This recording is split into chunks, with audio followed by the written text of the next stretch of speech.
Everybody, how's it going? I'm going to be doing some Alla Prima painting today. Got this guy kind of sketched in, and hopefully at the end of the sesh, like he's going to look like that down there. However unlikely that that might seem, but that's going to be the target. So probably it's a 2 hour stream, maybe 3 hour stream. In any event, I'm gonna like get started because there's kind of no time like the present to get your Alla Prima going. If you have any questions, just chuck them into the comments, and I will get to them as I see them. And of course, I would not be a responsible YouTuber if I didn't say, if you could please like and subscribe. That would be really super helpful to me. So thanks. But yeah, whatever. If you're just here to watch, that's cool too. I've already actually got a couple of comments.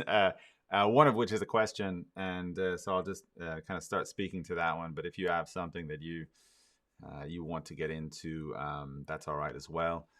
Just so you know, the part 2 of my John Singer Sargent Master Study tutorial with that's featuring his Lady Agnew portrait that came out today. So if you're into stuff like that, you can find it on my Patreon page. And, it's just a small subscription fee and it gets you a whole bunch of stuff. So if you want to do that, you're welcome to do it. MJ was asking whether or not I will be streaming on Behance on Wednesdays, because previously I would stream on Behance, and that's what I would do on Wednesdays. That was my kind of Wednesday schedule. I've decided that actually I think I would much rather be on YouTube if I'm gonna like kind of commit to a schedule, which is basically what I'm doing now. Is I'm saying that as opposed to my normal totally random live streams where I would literally just have an hour to sit down, and so I just do a live stream. I'm committing to doing live streams every day at the very least in September, and possibly into the future at 4 p.m. Oslo time on Wednesdays. So if you want to kind of tune in, dial into that experience, I will be here usually painting. Probably a lot of time I'll be painting. I might be drawing some a little bit as well. But kind of depending upon what is relevant to me that week, that's what I'll be doing. So Wednesdays, 4 p.m. Oslo time, which is what it is right now, in case you don't know. In case you're somewhere else in the world and you have no idea where Oslo is and what time zone it's in, right now it is 4:02 p.m. Just by the way, let me know that the sound is doing fine. I'm 99% sure that it is, but I just want to double check and make sure, because I had a live stream a little while back where I did not check and I had some trouble with that. So just let me know in the comments, please, and that would be super useful to me. Let's see. So that covers, the schedule. And then Limo is asking, why did I choose this palette? It's actually an interesting question because normally, so I've got alizarin crimson here on my palette, right? Normally I would have a vermilion there.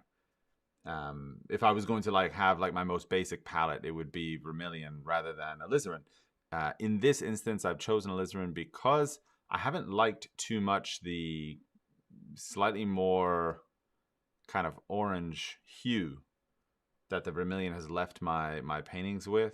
And so I've opted to go with something that I feel like wasn't going to give me that same kind of oranginess that had been, I feel like, getting in the way of some of the more like true color values in my paintings. So that is what is behind the switch. Why I choose this palette is kind of like, this is the palette I choose for probably 99% of the work that I do, or at least like the Alla Prima or the fast work, the work where it's about portraiture and not something else. Which is to say, I'm not shooting for some additional kind of personal twist on representational painting. I choose this palette because it's really about limitations and possibilities. So I feel like most of what I need to represent in the world, I can represent through this palette. And also, in my practice, what I try to understand is that, and what I try to express to students as well, is that your palette, um, there's like kind of competing ideas about palettes. One is that you want to choose a palette that, what's the word, like suits your subject, right? So if you're painting, a still life with lemons, you're not going to do that really without like cad lemon yellow. Like it's so suiting, it's so suitable, it's so fitting, that to do without it is a little bit silly. Like to try to paint a lemon with yellow ochre on your palette instead of cad lemon yellow is kind of crazy. Like it's not going to work. There's another school of thought that says, well, your palette is basically your choice about the world of your picture. Like there was a while that I was painting with phthalo turquoise, and it's like a really really strong tinting blue that just kind of takes over everything else on the palette. And I did that on purpose because like I wanted that kind of blue world. So there's this school of thought that really your palette is kind of an artistic choice, and that you can filter whatever you're seeing, even if it is a lemon, through the palette that you choose, right? So this is what a lemon looks like in a world that is constrained by yellow ochre, for instance, rather than expanded into cadmium lemon yellow. I can get, as with most arguments, I can get on either side of it and kind of make a decent case for each one.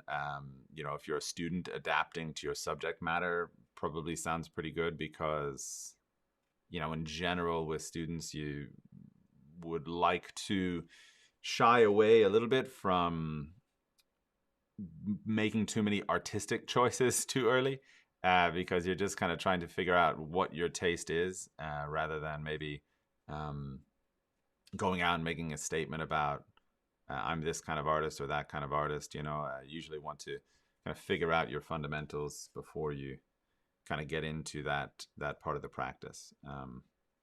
So yeah, I mean, I just choose my palette because it's the palette that I like and I'm used to, and also, especially for situations like this, I'm here to make a portrait study, and that's like the beginning and ending of my aim.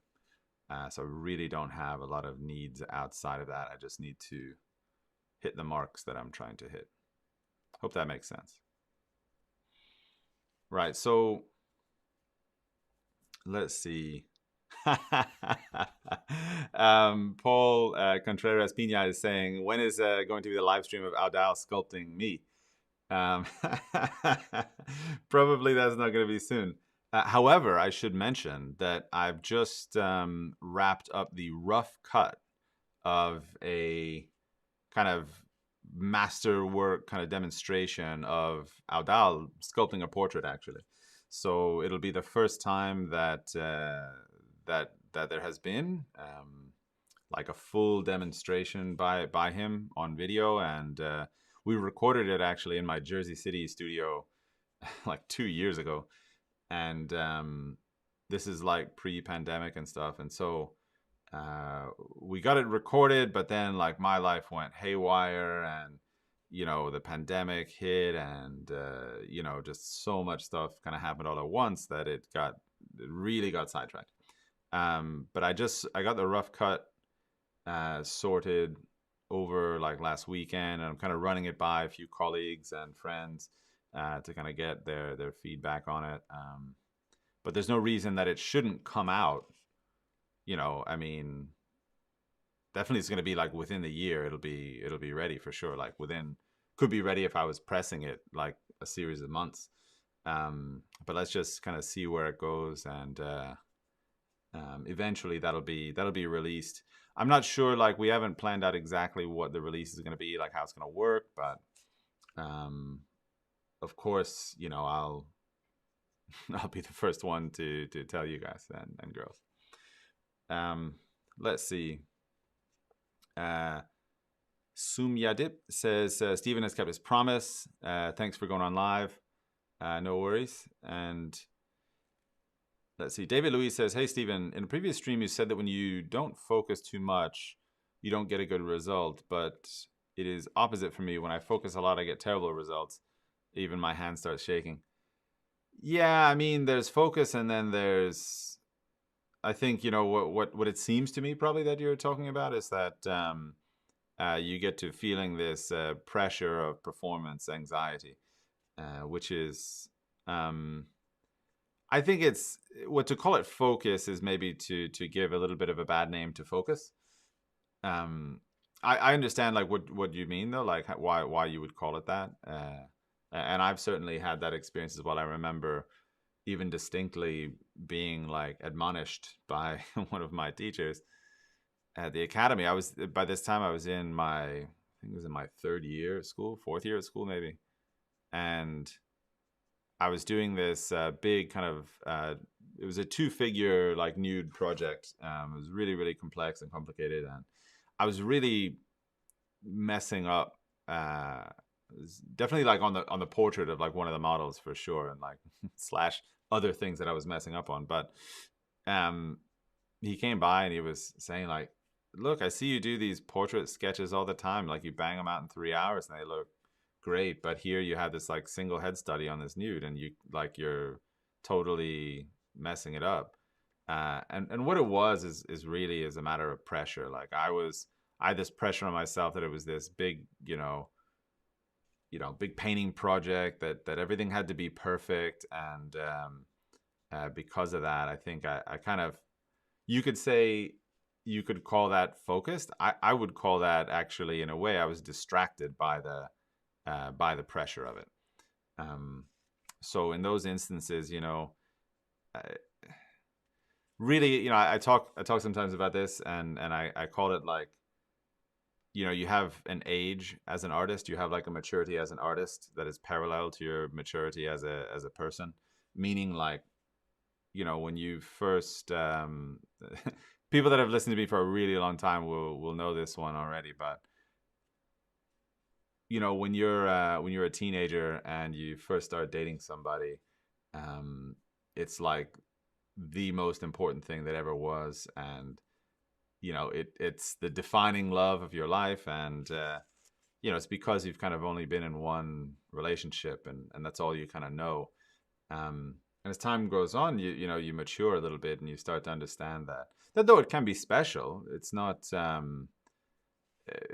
the defining moment of your life, unless it is. I mean, sometimes that would be the case. But the long story short here is that you need to get quite a few paintings under your belt, so to speak, before you'll feel comfortable enough to um, make the kind of mess sometimes that's necessary to get to a good kind of finished painting, to do so comfortably and without kind of feeling that pressure. If you're worried that like, oh, I don't know what's going to happen here, if it falls apart then it's a disaster, yeah, I mean that's definitely like kind of almost a step on the way to feeling like to messing up, to actually messing something up, and not making a good painting. So I would say ruin a canvas a day for a month and see if you feel the same way by the end of that month.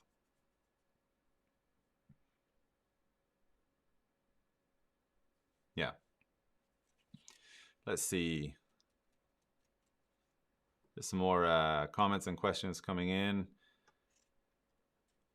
MJ is asking what my thoughts on Jordan Peterson are. I don't know who Jordan Peterson is. If you clarify, maybe I might have a thought. Callum Gillespie says, just want to thank you for your content. I have accepted a place to study a master's in animation after starting my art in my free time a year ago. Excited about the road ahead. Yeah, man, that sounds fantastic. It's always nice to be kind of starting out in something, like starting fresh, and it's like a new adventure that you're going to take. Yeah, it's super exciting. So best of luck to you. Wait a minute, I didn't want to do that. I mixed up. I was starting to mix up a shadow value, and I thought, no, I don't want to do. I want to do that. I actually want to get into the lights a bit more.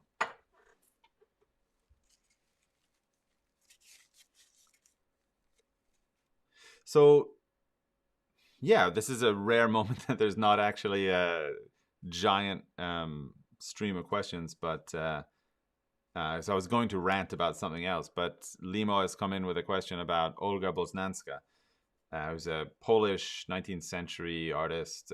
Primarily, like, I know her through her portraiture, which is just stunningly, shockingly amazing work. Olga Boznanska is probably, if you like boil it down to portraiture, probably one of my like favorite artists really would be Olga Boznanska. Partly because she's well, she manages to have like that real great expressiveness in her paint, but her design is also like really strong. Like, she doesn't short on design, you know. It's like you get these painters who they will make really fascinating experiments in paint, but then the actual design, like the appearance of the subjects, is a little bit you know, like the portrait is not so good. And in those instances, usually I'm kind of left a little bit cold. So with Boznanska, by the way, sorry, I have an itch, but whatever. With Boznanska, it's different. Like, she manages to have like a really, really great kind of tight design in her work. So the proportions are good. The likeness is good. I mean, as far as we can tell, obviously, but I mean, looking at the design, you can almost tell that the likeness would be good without even seeing the model. But all that stuff is like at a really, really great kind of super high level. And she has this wonderful kind of way about her paint. You know, it's this sort of thick and broken surface of color and value that just for a painter, you know, is really stimulating. It's one of those, like, she's like a painter's painter, I think.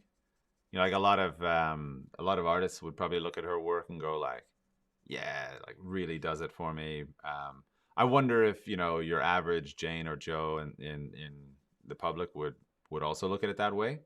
I'm not sure. I think they usually will like Bouguereau or somebody that's a little bit maybe easier to understand, would be the best way to put it. Whereas Boznanska, she's got this vibe that's yeah, like, really great for artists. So I love her work. Absolutely can't get enough of it.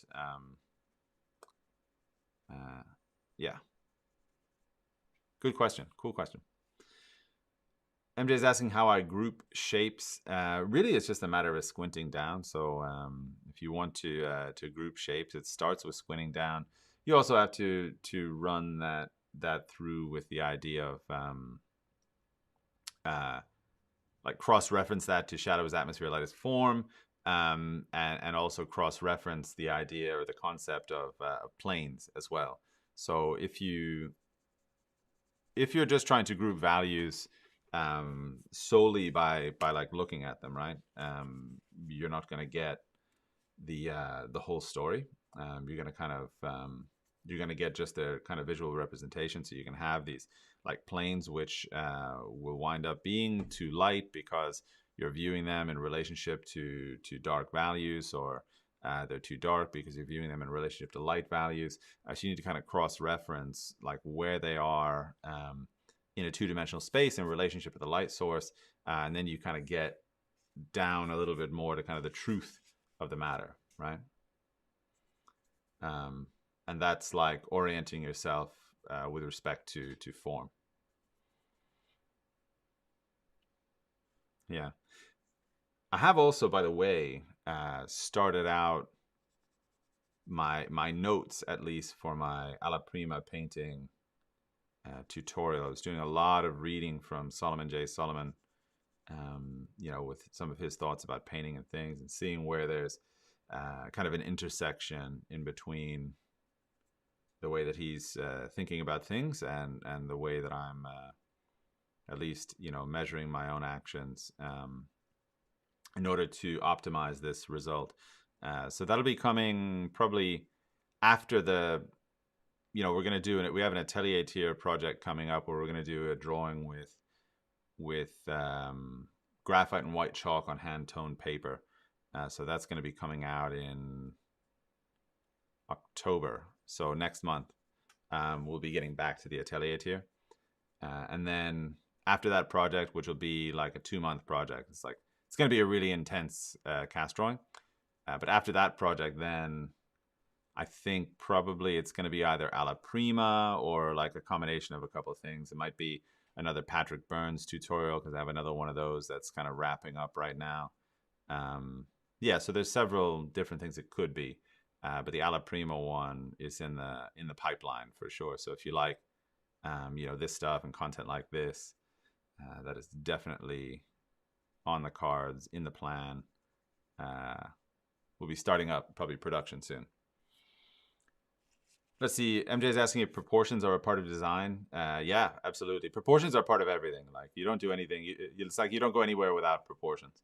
If you do, you're bound to slip. It's one of those things that like has to be a prevalent theme throughout everything that you do. You have to see and judge proportion. It's the moment you take your eye off of it is for sure the moment that it slips, and when that slips, there's not a lot left to kind of hold on to. So you want to be really super conscientious about your with respect to your responsibilities in terms of like judging and understanding and showing proportion.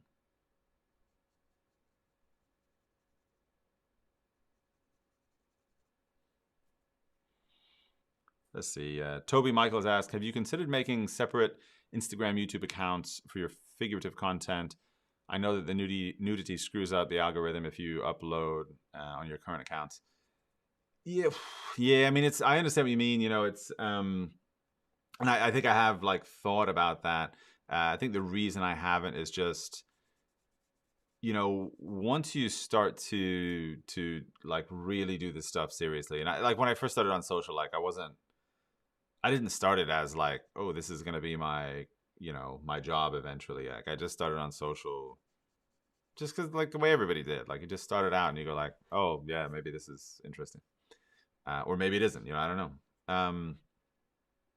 And like eventually it grew and you start to take it seriously. It becomes kind of part of your job, part of your life, etc. And like now, I kind of realize there's only so many like platforms that you can be on. You really can't be everywhere at once, and so like running a separate account for that would necessarily like shrink the audience that I was able to reach, and also be like the same amount of work that it would take to run my primary account, which probably seems like it shouldn't be a lot of work, but like it is a lot of work when you say, I'm literally going to post every single day. That becomes a lot of work. So I've thought of it, but I've not. I don't think that'd be the eventually the route that I'll go. What I'm gonna do is actually just. So I'm also working. It's just funny. It's like every time I say something, I'm like I'm working on ... I'm working on this thing or working on that thing. I've also just kind of wrapped up some of the organizational, like structural stuff for my figure drawing workshop. I'm gonna do like one of these, like everything I know about figure drawing courses, but I'm gonna do it as a workshop, and it's gonna be available through Atelier Forum, which is another website where I'm hosting some lessons, specifically like in this case, specifically lessons that have to do with like nudity, that would that wouldn't fly as easily like on Patreon or on whatever my regular socials. So it'll be separate from Patreon. It'll be like a one-time workshop. Right now, my thought is that maybe I'll run the workshop like once a year. So, that means, like when it runs, and if you're in, you're in, and if you're not, you kind of have to wait till the next one. Just because it's a lot of info, it's really like intense, and it's not something that I could really do all the time. It takes a lot to get it done. Anyway, that's kind of where I'm at with working with figurative stuff. Is I've kind of figured out where I'm going to do it and what the construction of it is, and that site should launch, not too long. I would say, give it a month or so before that site launches, and you could actually take a look at what the course is. Yeah. Let's see. Madi Alizadeh says, "Hi, any advice for working from imagination?" I think, well, working from imagination, as I understand it, which, it's not my specialty, but it's something, obviously, I'm around drawing and painting so much, you can't help but pick up a little bit of what people are doing. Understanding the not just like not so much maybe just like anatomy of the body, but understanding like the basic forms, or having a strategy for the basic forms of the body. So, like if you're sculpting at the school that I went to, you would have started out with what's called like the box and egg. So you start out with the kind of box of the pelvis and the egg of the rib cage, and those were going to be like your basic forms for like getting the figure established in space. And that kind of works like in a 2D space as well. This is, of course, referencing a 3D space, but like I said, also kind of functional for a 2D space. And after that, I don't know, after that, like probably it gets just a lot more complicated, and there's maybe some more specific things that you want to think about. But I would say that is the place to start, just because I don't think you're going to be able to really do much of anything without that, a lot of it's going to be about drawing that doesn't have an incredibly high ceiling in terms of, realizing, what's the word? What am I trying to say? Like, you're not going to be rendering things out a lot, as I understand it. It's mostly going to be, getting a functional figure or whatever on the paper, and then, kind of moving on from there. I think, though, that there are like painters. I remember a colleague of mine, Joachim Eriksson, went into digital painting and concept art actually after being a regular old representational painter, traditional painter beforehand. And, he went through a period of, a year or so where like he would just work from imagination, from his mind, and just see like what could he push, how far could he push things, if they were just going to be like that, if they were just going to be from his mind, and kind of setting that as an exercise or a goal to get to that place where, he felt like he could even push something to a higher state of realism, without any subject, without any model, without any reference to kind of look at. So for what it's worth, that's what he got into, and what he found valuable about it. But again, it's beyond the rudiments of it. It's not something that I engage with a lot. There's plenty of people out there that are really great at it, that probably have some fantastic opinions that they could offer you about it. But I'm not one of them. Let's see. Brian Farthing is saying, is that raw umber next to the alizarin? Yeah, you've got raw umber, alizarin, yellow brown, titanium white, ivory black, and cobalt blue. The cobalt is by far the most expensive pigment on there. The other ones are, in a way, relatively inexpensive. I mean, for oil paint, I mean, everybody, knows a little bit that oil paint is probably quite expensive. But cobalt is like expensive among the expensive. It's really, really quite precious when you're buying cobalt blue. But that's how it goes, If you're gonna paint with the good stuff, you gotta pay some cash for it. That's how it works. Yeah. So I'm almost kind of sort of a little bit blocked in here. I've got a long way to go. Um, but at the very least, I have like some basic sense of like the shadow and light. This is, you know, a lot of times students will, I'll get like a lot of comments about like, oh, it's so cool. Like your paintings, they don't really seem to go through an ugly phase. My Alla Prima paintings go through an ugly phase. It's just, I think it's not unavoidable, but it's something that is a lot more frequent for sure when you're painting like so directly like this, because you gotta start out with something. Like you can't. Yeah, I mean, there's a way to do it where it's a little bit more attractive, sure. It's like with these, especially like on live streams, I feel like just get it all on the canvas, and once it's there, then you'll have something to look at. Because I'm always at the end of these streams, like I'm going like, oh, I need more time. Oh, I need to do this faster or whatever. So if you're fast and like rough in the beginning, within reason, you can kind of make up a bit of that time at the end, which is something that normally I wouldn't do, just because normally I don't have that time pressure to like wrap something up or to finish something in one pass. If you know my paintings, I'll generally take a little bit more time to wrap them up. That's why the Alla Prima thing is a kind of fun adventure, I guess, a bit. It's one way to put it. Is that it kind of puts me in that space where, I have to like perform or die,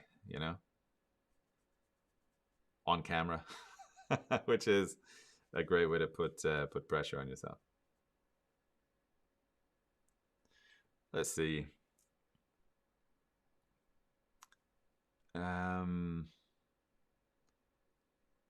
Ebenezer is asking, how can I have a different type of tone in my drawing? I think maybe you're asking about values, in which case, I would, it's kind of, there needs to be a little bit more in that question, which is to say, like, what are you drawing with? Are you drawing with charcoal or graphite, or, what is your kind of focus there, and what are your materials and things like that? Because having different tone is really just about, using the materials the right way. So if you need tone and you're working with graphite, you need to switch to like a softer pencil that'll give you darker values. It's kind of as simple as that. But if you're working with charcoal, there's other things too. There's like, what paper are you drawing with, or drawing on with the charcoal, right? Because there's some papers that are not going to like carry the charcoal well. And then, if you're working with vine charcoal versus compressed charcoal, then again you have like another set of circumstances where, that kind of shifts the sand, so to speak. So really, we actually just need more information or I would need more information in order to answer that question.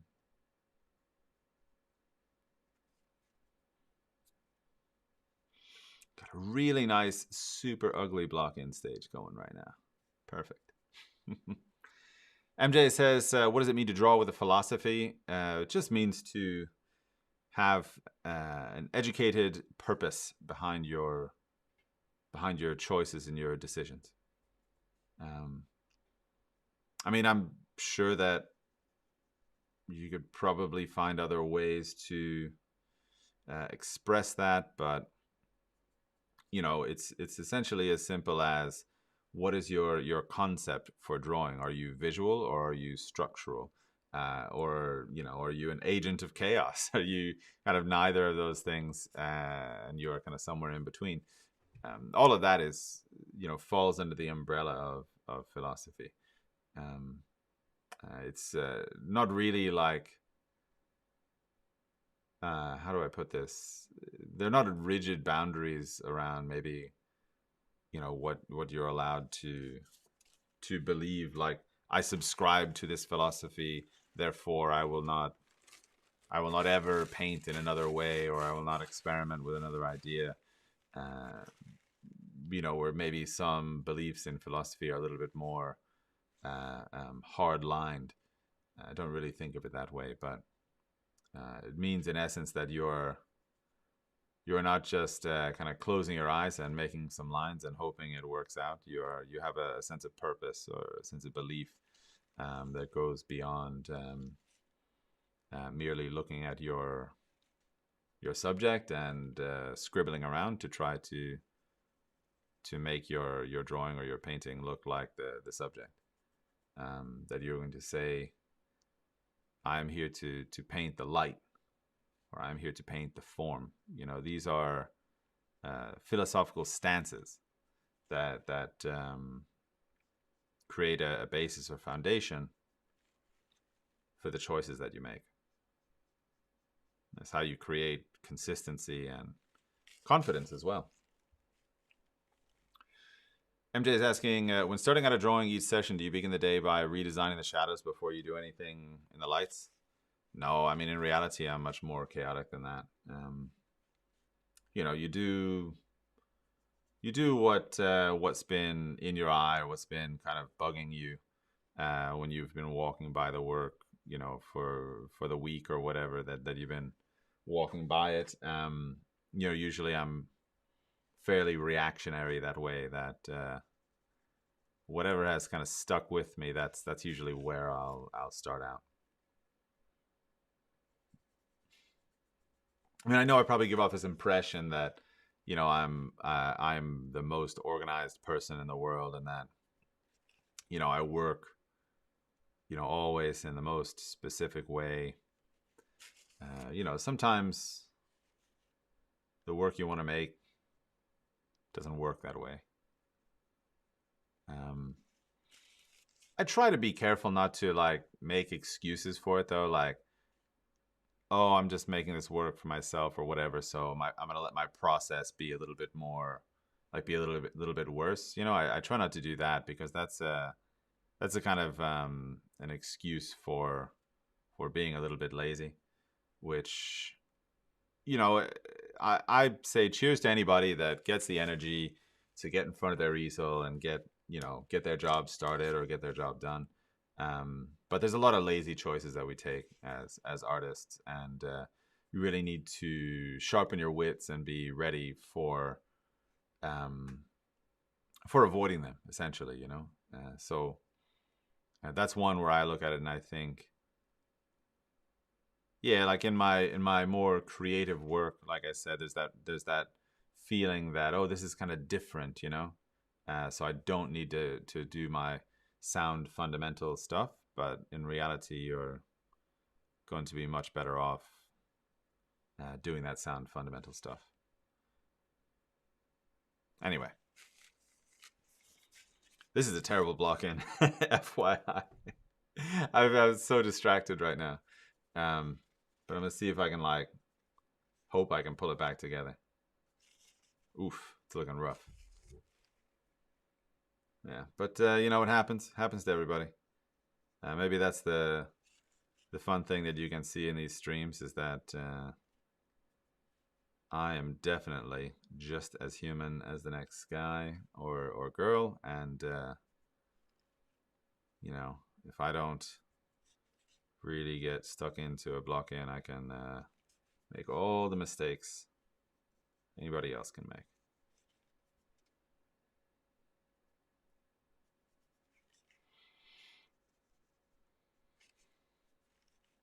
Let's see.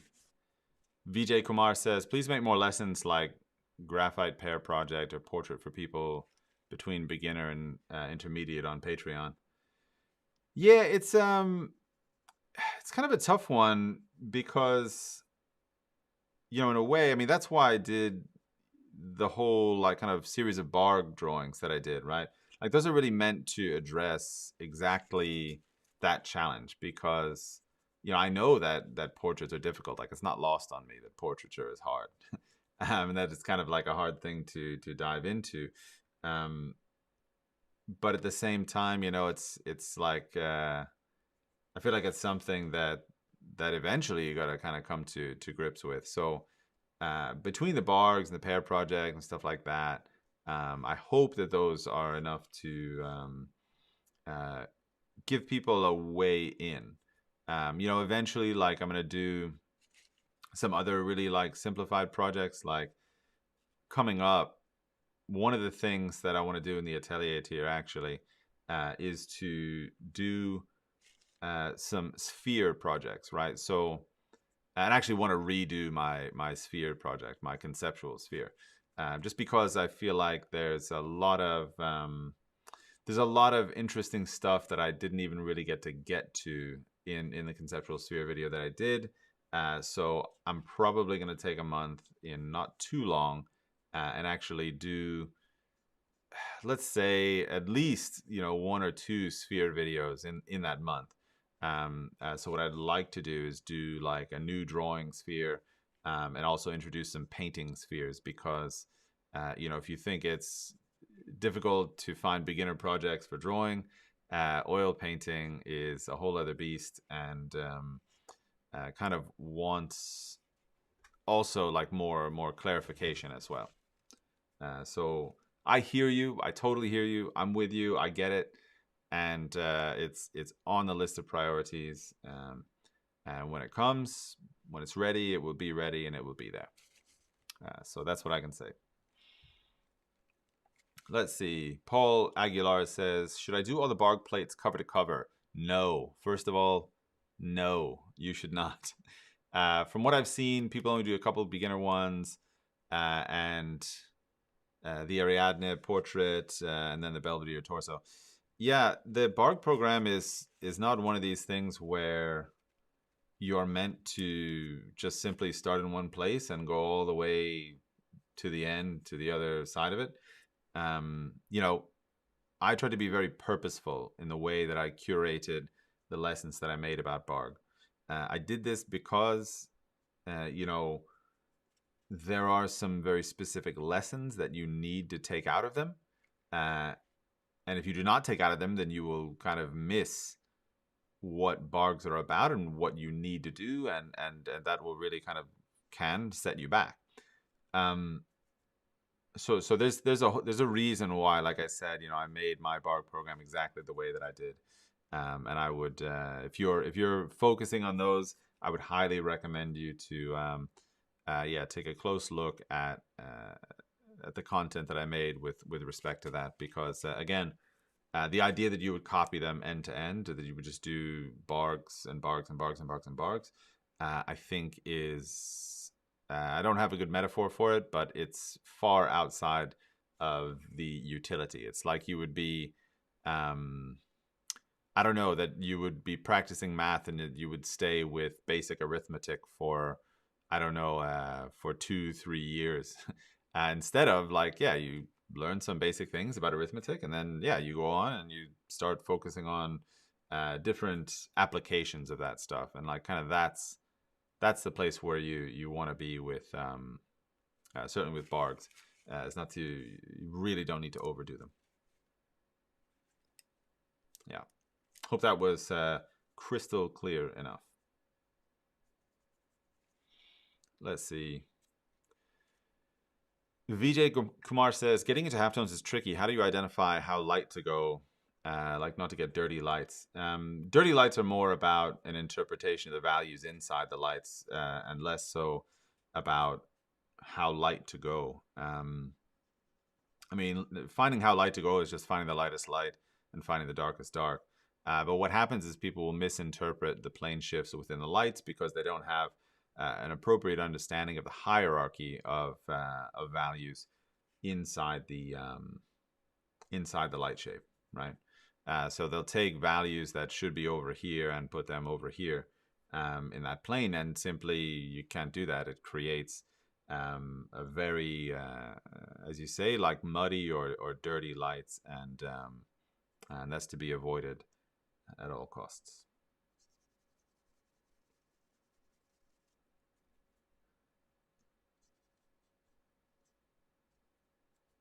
Yeah, so I'm finally getting a little teeny tiny bit of something on the paper here to look at. It's I see it as still being very, very rough, but you got to start somewhere. So this is where I'm at.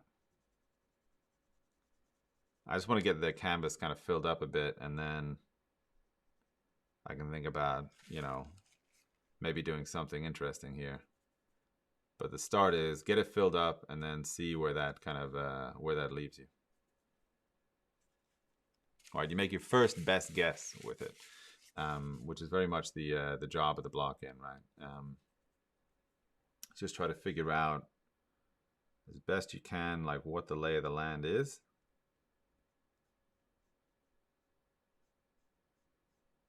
And apply it simply and directly.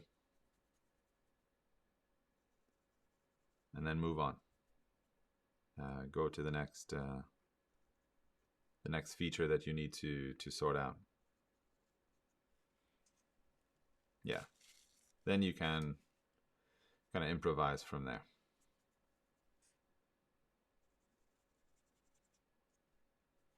I don't know how long we are into the stream. Usually, like if I'm doing this by myself, like if I'm just working my studio and I'm not live streaming or whatever, you know, this should take me maybe 20 minutes to get the whole head blocked in. Probably it's taking me longer now. Yeah, it's taking me like 45 minutes. But that'll be what happens like when you're kind of talking and not paying attention exactly to the job that you're doing, which is always a little bit tough. That's how it is. That's my, you know, you can play the world's tiniest violin for me in my tough life. Let's see. Juliana Lindquist is asking, what's the Cobalt for? The Cobalt, usually I use it for like some cool accents. So you'll find some areas around the head which are like a little bit cooler than others. And sometimes it's nice to have the Cobalt to just nudge that cool temperature into the place where you want it to go. Realistically, could I use black? Yeah, I probably could use just black for it and get away with that just fine. But like I said, sometimes you feel like giving a little bit of a kick, and that's where the Cobalt kind of comes in. But it would just be to cool off flesh tones in a particular way, in a particular place.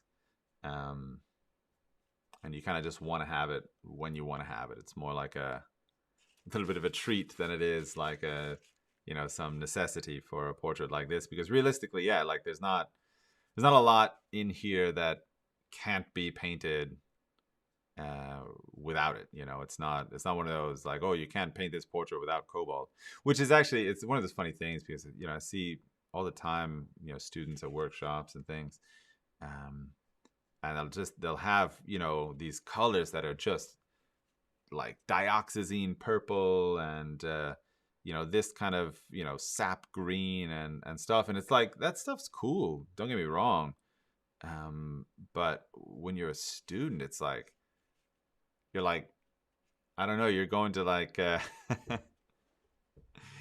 you're going to like the no, I don't know, you're going to the shooting range with like a bazooka, right? Like you're just trying to like shoot some targets, but you have like a tank to do it with. You know, it's just stuff that's way beyond necessary for the job that you have. So for me, like Cobalt is that. I feel like it's like, oh, I don't really need Cobalt to get where I gotta go here. But it's like kind of a fun diversion a little bit. Anyway, that's my feeling about it. Some things, you know, some skin tones you might find, by the way, where it's really interesting to have those more intense colors. And there are also artists who have made careers out of using much more intense colors to paint. You only need to look at, wow, I just blank on his name every single time. But the guy that founded Studio in Caminati, you know, you look at his palette and it's exotic and it's full of colors that you wouldn't ever say are the necessary basic colors to paint skin tones, but you know, it's what he uses. It's his in a way, like his philosophy, and yeah, so it kind of represents his thinking or his thought process about painting. So in that case, you go for it. But for me, like I said, I find it as kind of an extra. That's how I would use it.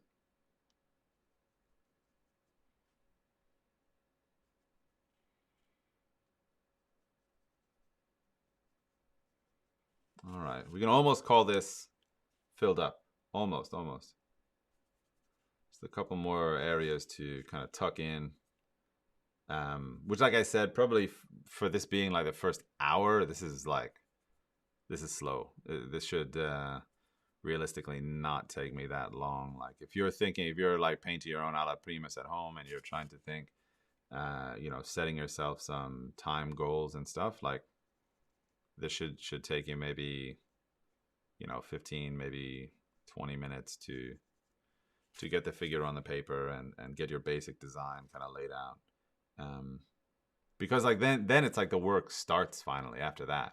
Like everything up to that is just you kind of filling up the canvas and getting things established. Like this is not yet painting, it's just very basic kind of like blocking in. Hope that makes sense.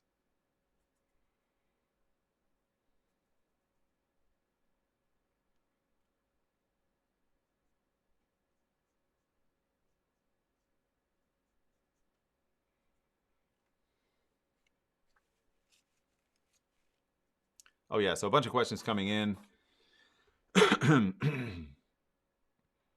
Beth is asking if I still have plans to go live on Behance. It's kind of up in the air. They approached me like and wanted me to have me on the platform, and I think it was really cool, and like I think it's great what they're doing. But I just feel like it's not so much about Behance would be the reason that I wouldn't be on Behance. It would only be that like I can't be everywhere. So I kind of have to like choose where I can be, and I think that there's more of my audience on YouTube than on Behance, and I gotta kind of respect that. So it's nothing against Behance, but there's a chance that I probably won't be on there as much because I kind of want to commit to YouTube in a way, and I'll tell you why. Like, first of all, it is this idea that really you can't be everywhere at once. You can't be everything to everybody. But also, I just think that YouTube is actually a much more informative and useful place to be for me, even than Instagram, to be honest, because say what you will about all these other platforms, but I feel like Instagram is chasing TikTok, and TikTok is not really a place that I think is the most suitable to my content. So if they're going in that direction, I'll still be on Instagram. Like obviously, that's a big part of my job, is being there, and a big part of the way that I contact new students. But like I said, I'm never gonna like do like a dance or whatever to some pop song and and like have that be my content. Like that's what TikTok is. So we'll see like how that platform evolves and how Instagram kind of follows, TikTok along. Maybe it comes to a place where there's like a confluence that actually does suit what I'm doing, and that would be really nice. But again, like I make so much more like long form content. Like the stuff that I make is slow. Like it's slow. This is an hour, just to get to a bad block in. So the idea of trying to prune everything down to these tiny increments, it's tough. I do it, it's part of my job, but it's really tough to kind of justify that. Not that Behance is trying to do that, just that like I said, I think YouTube is just like it's a bigger place, bigger market at the moment, and there's more people that I can reach here, and that's kind of why I do these live streams. Like by the way, it's a great way for me to just be able to paint, which is kind of also the reason why I do them. It's one of the few parts of my social media job that I have to do where it's really just make sure that you paint, like, so I've kind of, by committing to doing this, like I've kind of committed to have exactly some amount of painting time, each week, which sounds like it would be a guarantee, but all you adults out there, that there's a lot of stuff in the world that is trying to stop you from making your next oil painting.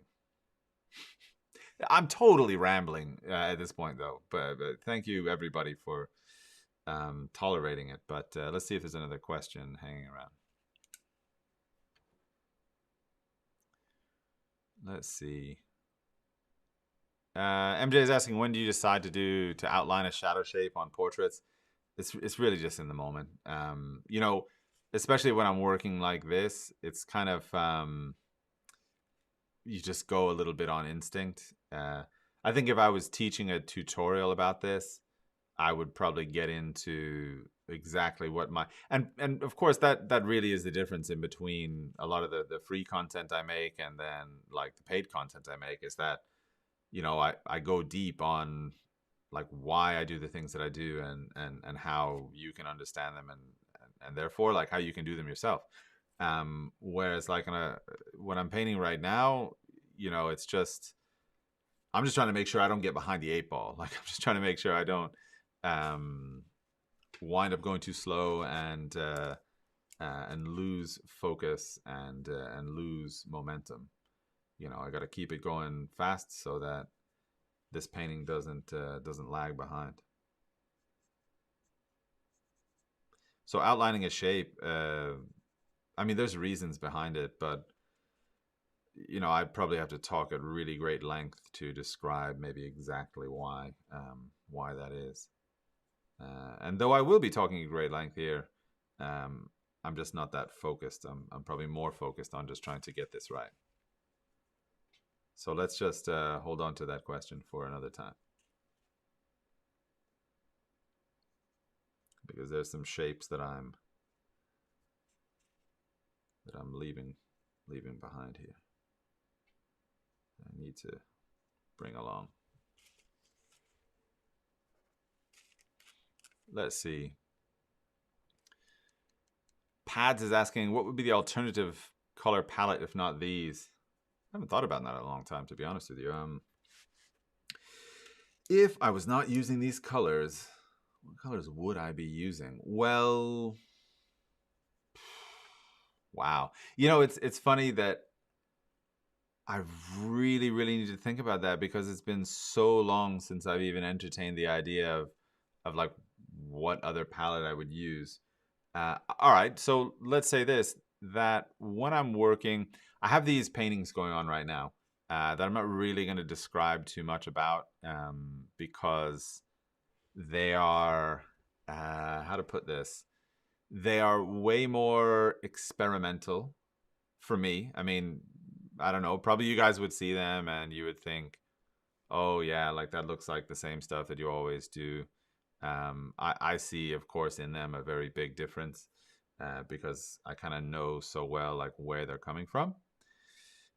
So I wouldn't blame anybody for not seeing so much the difference, but I see a massive difference. But in them, like I use definitely like a slightly different palette. Like I'll use, for instance, phthalo turquoise is on my palette when I'm working on those, and you know, I might have eventually like some different yellows and things, or yeah, but still, even those, mostly I still use something pretty similar. It's not like, you know, my palette is totally different, but you can have a limited palette that consists of many different things. Like it doesn't mean like there's like one limited palette that you can use. Like you could use a palette that's, you know, cad yellow, cad red, and viridian, you know, like that's kind of interesting limited palette that you can work with and get interesting effects out of. You know, if you look at, you know, some of Jeremy Lipking's early paintings he made with that palette, and they're, you know, they're fascinating. They're really interesting, like color presence. So you can use kind of just about anything for your palette. It's just a matter of, you kind of want to have each hue on the wheel kind of represented. You know, I mean, that's what I tend to think of, is that I don't want to, like, I wouldn't have a limited palette that for instance, like wouldn't have a yellow on it, like, or I mean, you can barely get away. There's ways actually you can kind of sort of a little bit sneak around that. But in general, like if you're trying to represent the real world and flesh tones, you know, I mean, obviously, you know, a yellow, a kind of fleshy yellow is going to be a part of that. So what would it be? I just off the top of my head, I don't even have any idea what it would be. It would involve phthalo turquoise. I like viridian. Sometimes I substitute an ultramarine blue for a cobalt. But in general, I think I used to do that because cobalt's so expensive, and now, frankly, I can afford cobalt blue, so I use it. I would recommend that if you can afford it, that you go for it, because it's a really great, really stable color. Like, it's super solid. It's and it dries really, really fast. Like cobalt blue. I mean, there's a reason that you also have like things like what's called cobalt dryer. Um, I don't know the exact like molecular makeup of that, but I understand that obviously cobalt is itself a somewhat of a drying agent, and so you can kind of take that on board and understand that it could be a very interesting color if you want to paint directly and paint in several layers. Cobalt blue can be very good for that because it dries really fast and really stable. So it's nice. Good oil color. Let's see. Limo was asking if I use the same brush for the whole painting. Not the whole painting. I have a few different kind of brushes in my hand. So no, not for the whole painting. Definitely not. Mostly though, I mean, I use like one brush kind of for most all of the darks, like all the shadows. I tend to use a similar brush for those. A lot of times the same brush.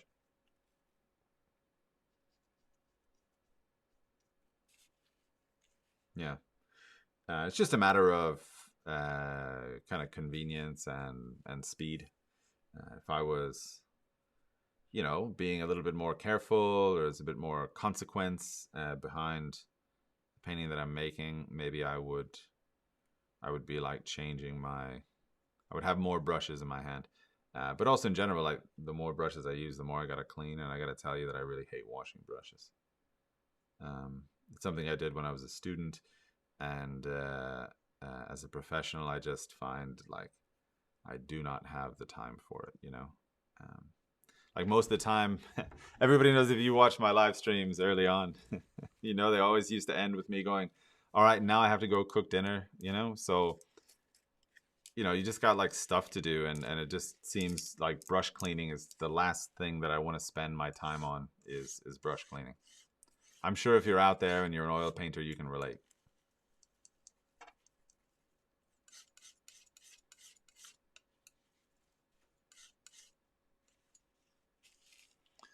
Let's see what's next. Nelson Shanks. That's the name I always forget. That's the painter I was talking about. Who, yeah, if you want to talk about exotic palettes that are full of a lot of different colors, Nelson Shanks is your guy. Thank you so much for that, M Borg. I don't know if I can pronounce that screen name, but that's what it kind of looks like to me. Let's see if I can salvage this thing. Oh my goodness, it looks like a hot mess.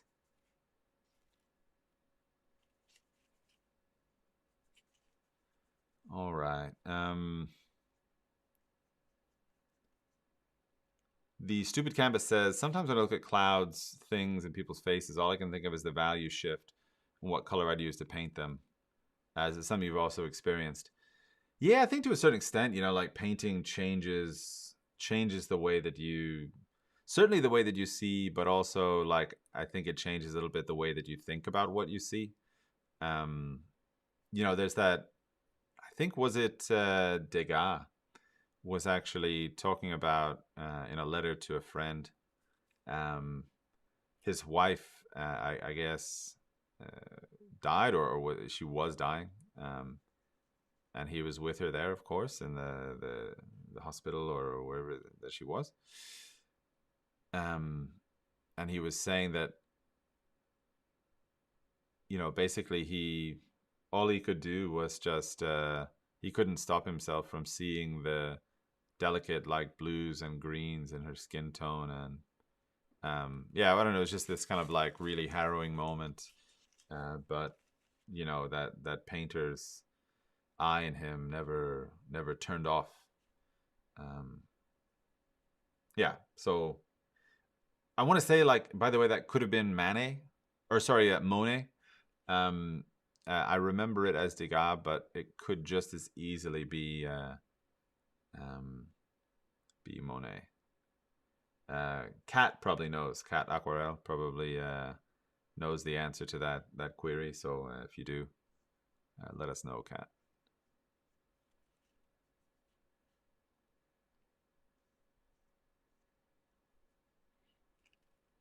All right, so I've got to. I feel like I'm way behind here. I feel like I'm way behind. Let's see if I can get this moving. It's like my shapes are behind, and I got to make sure I catch them up. I'm also not sure like what I want to do with it composition wise. You know, sometimes these Alla Prima paintings, I just kind of let them grow. You know, I just plant the seed and move outward from there and just see kind of what happens, like what shape that they take. I'm not really sure what I want to do here though. I don't really have any idea actually. Which again, you know, in a more orchestrated painting, obviously I have some pretty crystal clear ideas about where I want them to go, where they have to go. You know, a lot of times, yeah, like if I'm doing something bigger, I always have a crystal clear idea of what I have to do with it. But with Alla Prima, maybe that's kind of the fun part too, is that you just kind of go with the flow, which is not usually my like speciality. You know, I like to plan things, you know, and be kind of prepared for things, which I think eventually like it puts me in a very good place as a teacher. But then, you know, you kind of have to, you know, variety and going with the flow can be a little bit the spice of life. So sometimes you just got to let go and see where the painting takes you. Hopefully it takes you somewhere interesting. I mean, sometimes it just takes you and drops you off a cliff, but maybe that won't be the case here. Let's see.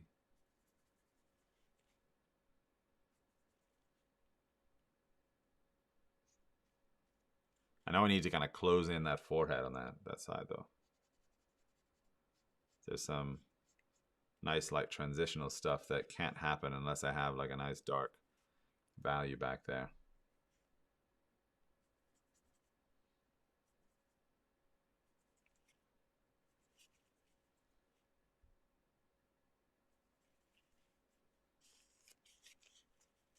Right. Other question. Like the more I like work and work and work, the more I like start to get in that zone and zone out and forget about talking to anybody. I'm sure nobody here minds that much, but I understand from a watchability perspective, quieter I get, the more boring that gets. So let's see. Patrick Smith is saying, FYI, Dan Graves and a printer from Switzerland have reproduced 10 bark plates in their original size with a set of original plates. Yeah, so this is Piet Herzl is the gentleman who's doing that project. Initially,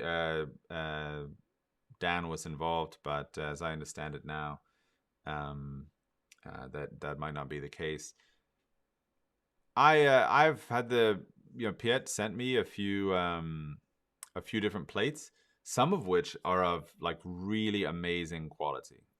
You know, there were, however, if I'm being like just totally full disclosure, the plates that are really good are really good.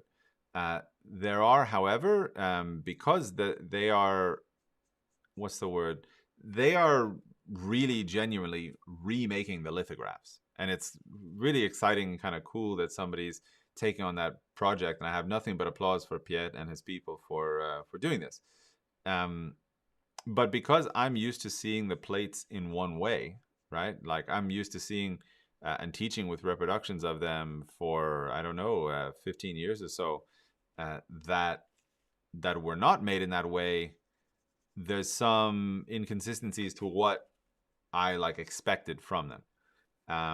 So I'm not saying that's like good or bad, but they, you know, especially like for instance the Belvedere torso, there was like several areas that I thought, um, like if I was in charge of printing them, I might have reinterpreted some areas, because the printing process like is it's obviously very much like an art form. It's not like you buy an Epson printer and like it just chucks out a bunch of bark plates. You know, it's an artistic process.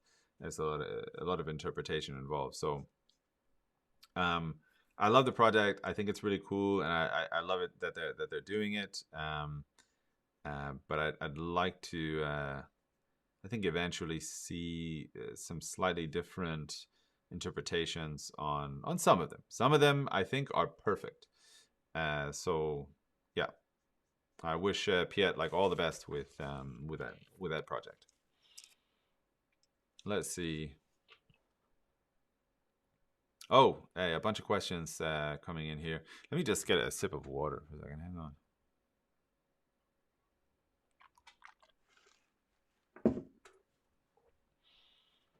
Right.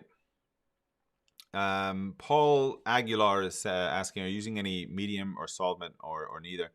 I'm using a little bit of linseed oil. That's basically like all that I use for these Alla Prima paintings is just that. And it's very much by design. Like I try my best to, like, if you know me and my process, I try my best to not use things that I don't need. Just because, you know, it's like there's a lot of moving parts and a lot of balls in the air that you're juggling when you're painting. And if I can leave one out, that's great. So, and by the way, like I paint always indoors, and you know my studio is at home, thankfully, and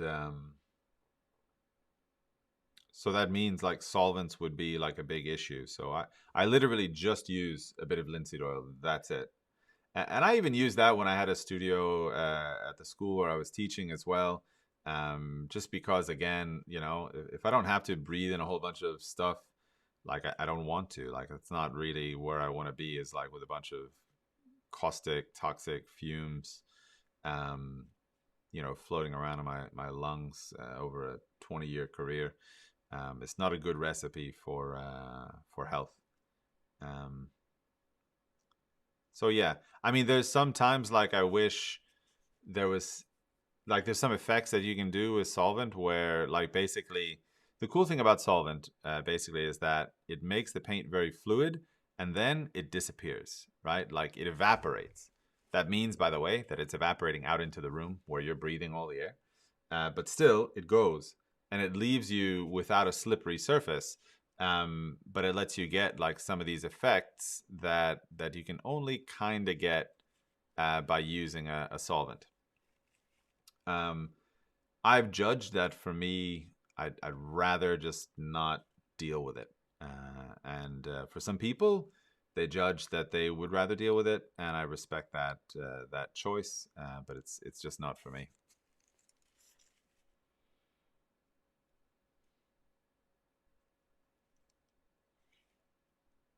Yeah. Oof. Jeez. I'm making some horrible painting choices right now. I know it's all relative, but I think that I would characterize today as a suboptimal painting day. I just don't feel like super focused on it for whatever reason. You know, you have those days where you just don't really have like a reason why I shouldn't be totally focused, but I just don't have that cutting edge. That when you're painting Alla Prima, let me tell you, you gotta have that cutting edge. But let's see. You know, I don't want to judge too soon. There's a lot of painting day remaining, and maybe I get this over the line. Let's see. All right. MJ is asking, how do you avoid scarring meat on paper? I mean, I don't know, like you just have a light hand and you try your best not to scar it. I mean, like there's not like a way other than keeping a light hand and probably not. I mean, one way to, like, let's say, like, how would you scar the paper? Because I mean, I don't know exactly what you're doing, but one of the things that can lead to a paper getting scarred is that you're using a very hard lead and pressing hard with it. So that's one way that you can kind of scar paper.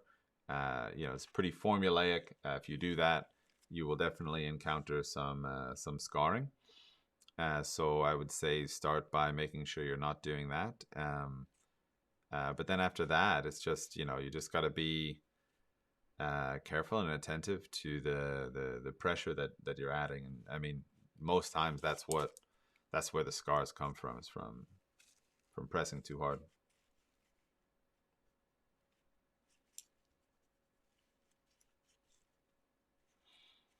All right. Limo is asking, how do you deal with the danger of linseed oil? Yeah. So linseed oil can combust, right? It is a flammable substance. Now, what you probably have heard of it is that if you have rags that are like soaked in linseed oil, and you have those crumpled up in your bin, and they heat up, it can create a situation where there is spontaneous combustion.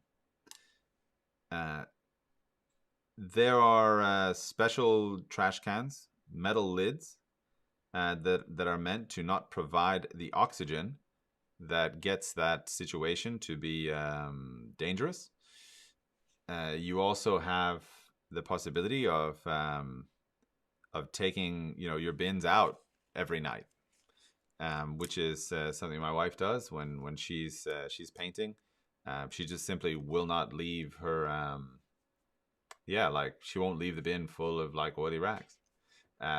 Also, you should probably consider that you probably shouldn't have a painting process that is resulting in tons of oil soaked rags. You know, it's not like a drop of linseed oil on a rag creates a situation in which this is likely to happen. It's just, it's possible to happen. It can happen, you know.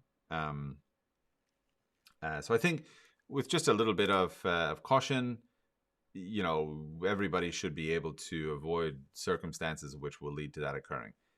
If you are not cautious, you can definitely find yourself in a place where you're you can ignite or your trash can ignite and burn your studio down. I think that's how Norman Rockwell's studio famously burnt down. And I'm sure it's happened to many other people after that as well, and around the world and back again.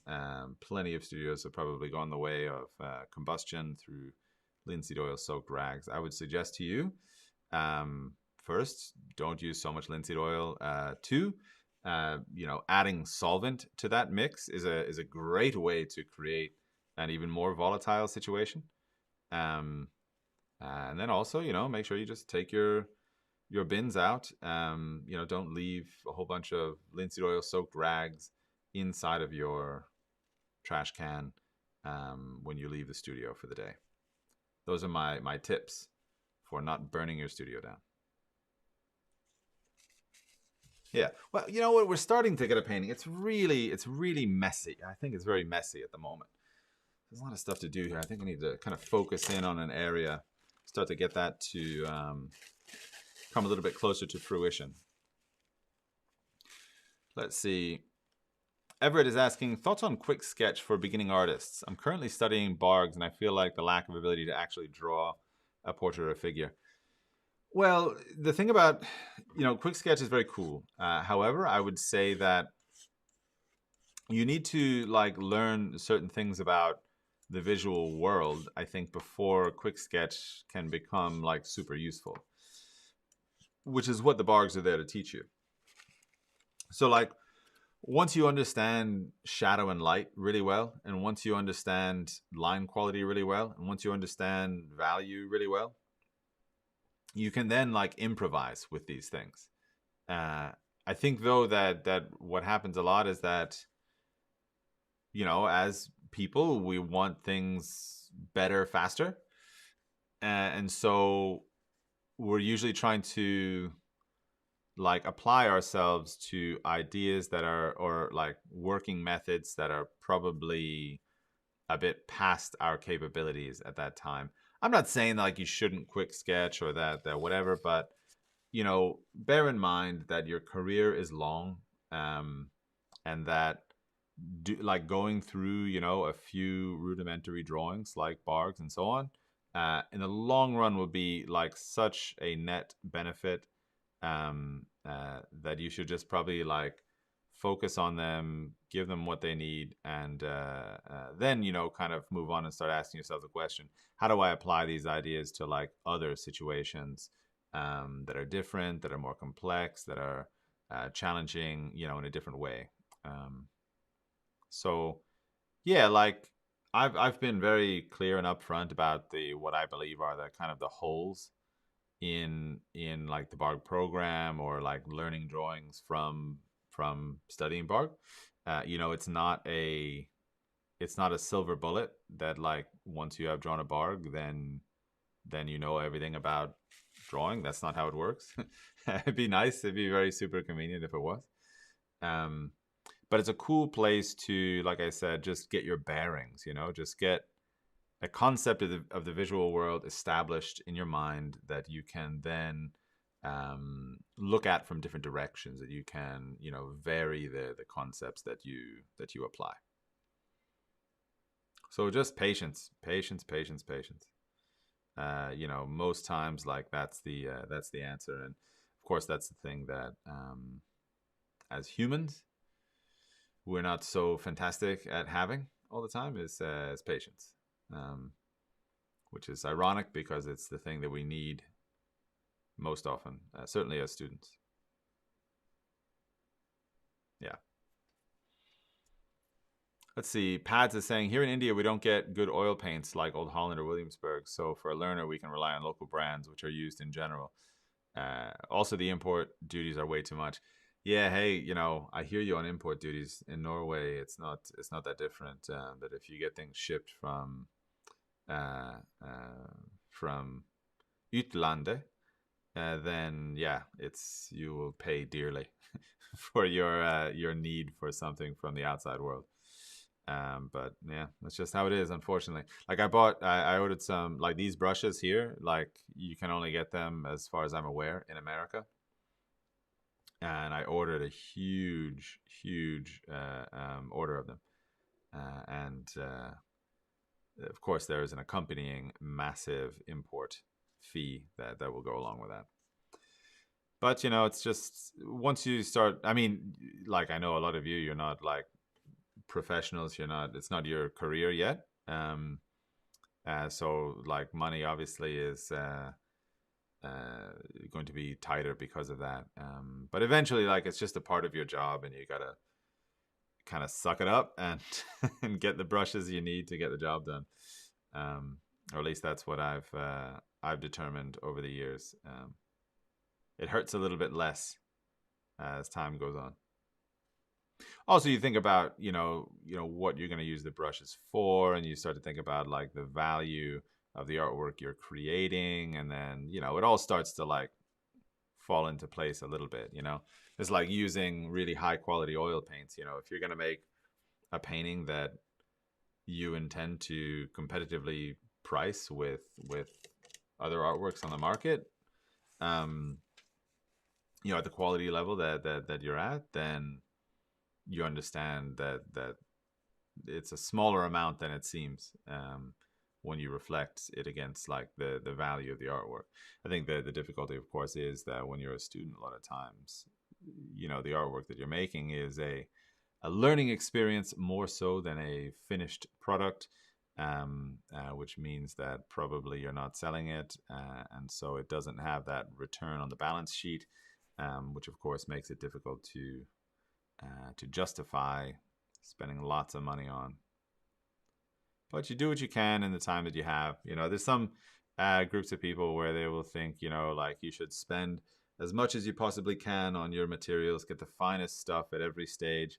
And I think that's cool. And if you can do it, that's cool. But I couldn't do that when I was a student. I kind of had to just make do with what I could have. And I did. And, you know, like most things in my life, I've understood that there are not really absolutes with respect to how you have to do things. There are optimal ways to do things. You know, there's better ways to do things, but very rarely do you find or encounter something that's like, you can only do this way. You know, there's no other way to practice than to buy the most expensive stuff. Yeah, there's other ways. But in a perfect world, right, you would actually do it the right way. You would do it with the good materials because that's what you're going to want to use eventually. Like imagine if you get really good at painting, but only with the worst materials. And then when you go professional, like you need to kind of change a lot of what you understand about like how to work with stuff. So if you can train with good stuff, great. If you cannot, I don't know, get over it. It's not that big a deal. You know, don't let it stop you. Don't let it be the thing that kind of stands in your way. You know, there's enough of that already, like stuff that can get in your way and stop you from painting and growing and learning. But don't let something as what's the word?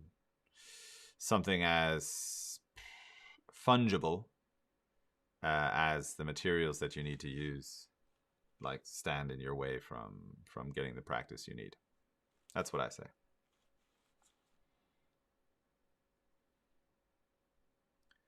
Yeah, maybe we have a little bit of a portrait here, you know? There's not nothing. There's something happening.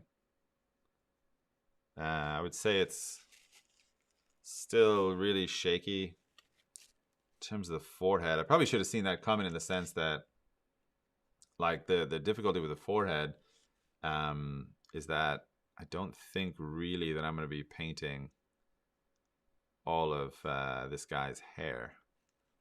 I think I just want to kind of enclose or encapsulate the forehead. So that's what I'm going to be focused on. Let's get this great little cast shadow from this lock of hair up here.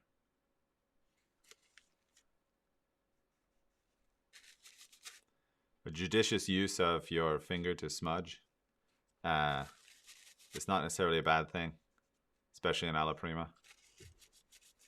Something actually, when I at one point, my wife and I were picking up a painting. She's, I guess, I don't know if part of the circle or whatever, but she spent some time with Odd Nerdrum years ago, and so she was part of an exhibition that they had put together, and I think she was going to pick up a painting.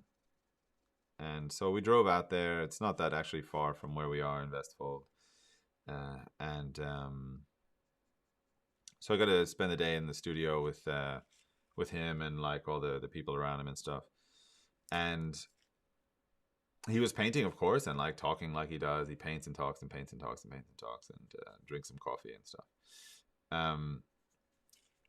But one of the things I kind of noticed is like, wow, like he really like he'll paint and paint and paint. And he'll just like rub with his finger a lot, or at least I can say that at the time, that was something that he was doing quite frequently. And I thought, well, yeah, of course, if you need to like blow out an edge, what better way than to just really just rub it out, you know, like just take your finger and just smudge around, and you get this like really kind of blown out edge. That's yeah, it describes exactly what you're trying to describe. So, you know, why not do that? You know, like what's the argument for not doing that? So then I decided that, yeah, that was an okay thing to do.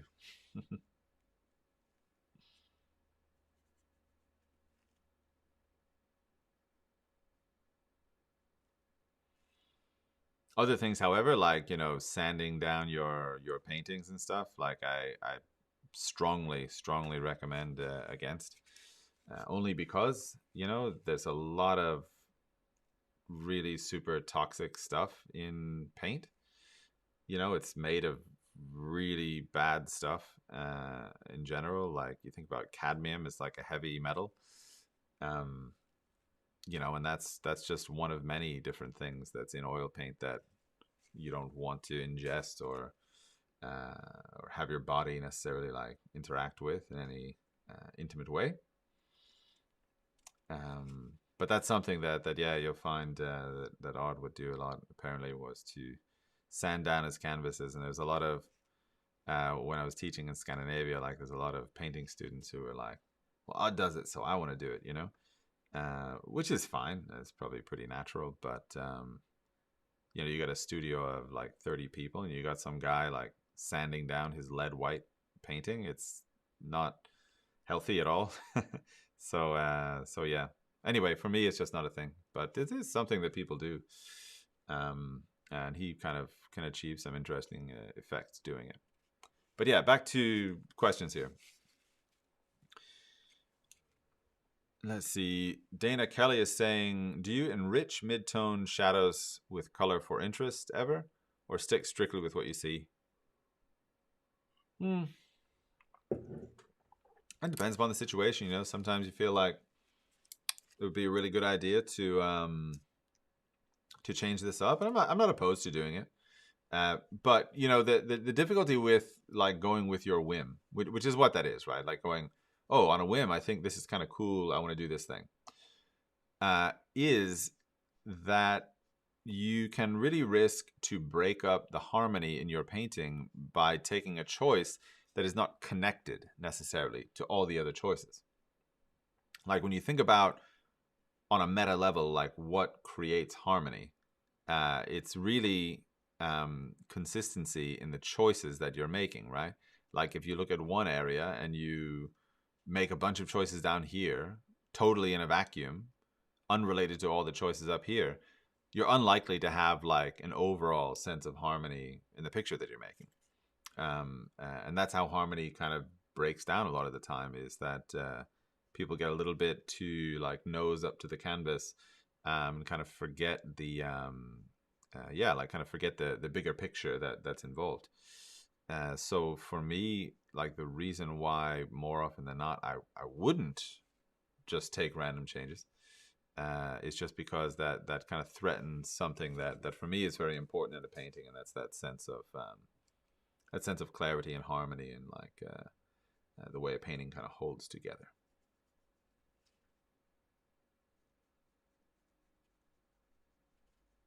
But you know, I mean, people do it, and it's possible to do that and maintain harmony. So it's not, it's nothing I would say is impossible, or nothing I would say like I wouldn't consider it. But you know, if there's a do don't, then those are usually my reasons. You know, to hold something together versus risking to create something that's a little bit too broken up.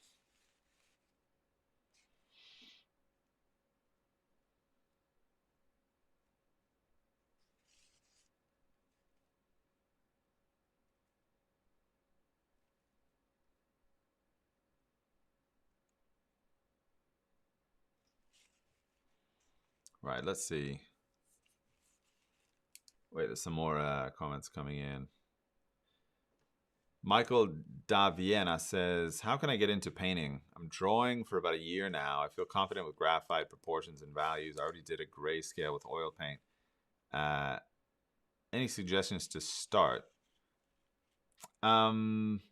Starting out oil painting, I think that one of the things you have to do is get used to the fact that the things that you learned about the visual world when drawing are very similar, right? You know, shadow shapes are shadow shapes. They don't change just because you're painting in oil. The procedure that you use to create them or to recreate them or to illustrate them, however, changes dramatically.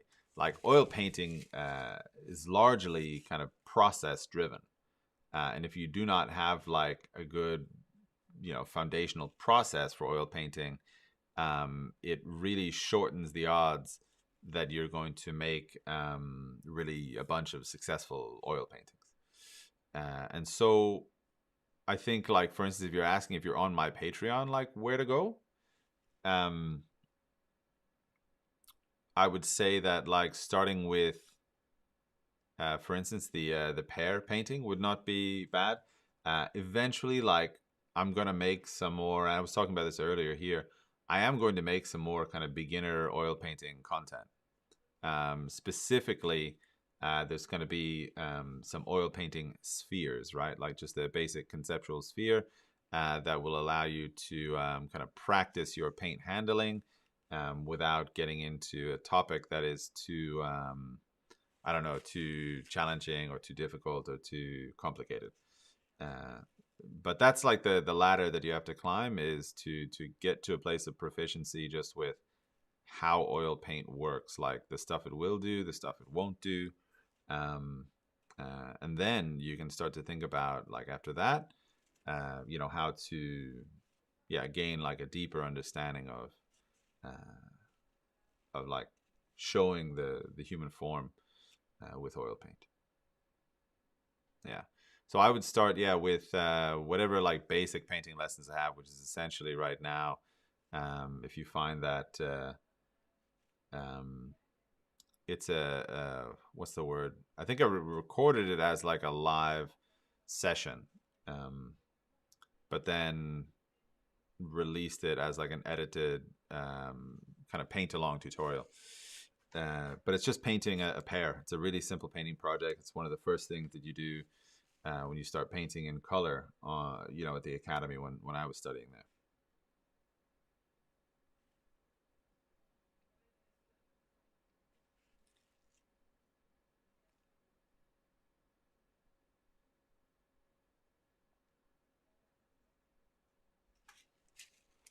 Okay, all right. There's a face here. I don't feel horrible about it. There's things I've felt better about, but there's something here at the very least.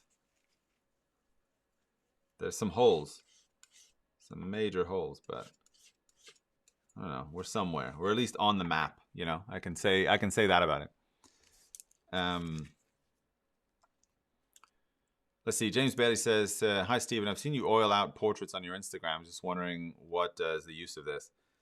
Yeah, when oil paint dries, it sinks in, which means like the luster of the paint gets kind of lost because the oil is sinking down into the lower layers of the substrate, which is the surface that it's painted on. And when that happens, basically you have pigment that is, it's not unbound, but let's say that it has a lower degree of oil in it than it had when you painted it on. And so it looks kind of matte. It looks flat. It tends to take on the appearance of having a slightly lighter value. There's kind of several different things that it does that are undesirable for further painting. Oiling out is simply a way to counteract this effect and to bring the kind of luster of the fresh paint back to a surface, even though the paint itself is dried. If you're able to let the paint dry sufficiently before getting into your next layer, then you have the option to oil out. So it's just to make it easier to kind of see your painting a bit and to enable you to kind of just continue your process without kind of missing this kind of fundamental thing, which is like the appearance of the colors and values that you put on the canvas.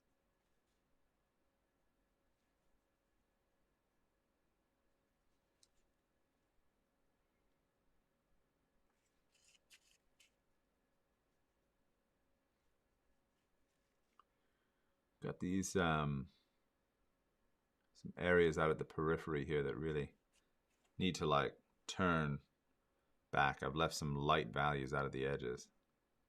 I kind of drop those down, make sure the face kind of turns around. Without that, you kind of get this kind of flat face, which obviously, as I put it like that, is not is not entirely desirable.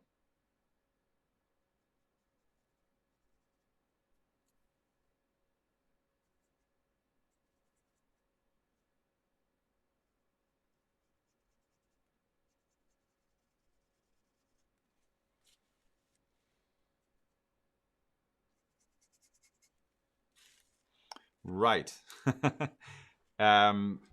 NC Cattenhall says, thank you from India. You're very welcome. Juliana Lindquist says, some professional artists never wash their brushes. They just leave them soaking in linseed oil. Is that a good practice for the brushes? I did that for some years. Eventually, I just found it like it's just so messy. It kind of gets really disgusting after a while. And I think it's just about your like tolerance for that disgustingness, whether or not you think it's a good practice or not. And eventually, I lost my patience with it. Because like when you leave the brushes in, like you have naturally, some brushes you're using all the time, some brushes you use very rarely, and some of them will just sit in there for weeks and months, and like eventually what you come up with is these like horrible, disgusting brushes that haven't like been washed in months and months and months. They've just sat in this partially dried linseed oil and pigment bath that's eventually it's not. I mean, you can do it, by the way. Like, I'm making it sound like it's the worst thing ever. It's not. I mean, it's something that people do. I did it for a while because, like I said, I don't like to wash brushes, so it's definitely a way out of that. But it's just about like how what kind of studio do you want to have? Do you want to have one that's kind of nice and pleasant and a little bit tidy and clean, or do you not care at all, and you can have this kind of vat of just gross brushes hanging around there.